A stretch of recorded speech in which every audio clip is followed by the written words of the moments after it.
the culture of cruelty that we live with? Well, I mean by that, if you look at the history of, let's say, the last 80 years, go back 75, 80 years ago, what was interesting is that in the wake of the Depression, at least insofar as white folks were concerned, this country became an incredibly, I'm not going to say generous, but certainly more forbearing nation with regard to poor folks. We understood that the market didn't work. We understood the state had a role to play in providing jobs and housing and all of those things. And it was something that most average Americans supported.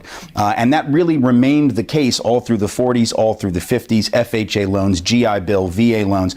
Only when people of color came to, be seen as the public face of government programs did that switch. And since that time, we've heard the rhetoric of cruelty, the rhetoric of shaming the poor, the rhetoric of a culture of poverty having trapped people and how government somehow has made them dependent. So this isn't the rhetoric of 70 years ago, but it is now. How different is that than what we've seen in other countries? Because certainly when it comes to inequality and disparity, Thomas Piketty, lots of others have pointed out this is kind of a global issue. If you look at the countries of Europe where some of these same phenomena are playing out, I would say the root of it is very similar. It's interesting. Go back to the 70s when Margaret Thatcher was running to be the head of state in the UK. She was not campaigning on getting rid of the NHS. She did not say we're going to get rid in Great Britain of National Health Service. Yes, the Conservative Party wanted to, make it more efficient. They wanted to do all kinds of, changes, but it was understood as something that Brits took for granted, that was important and valuable. Now there is real talk there and in Germany and all throughout,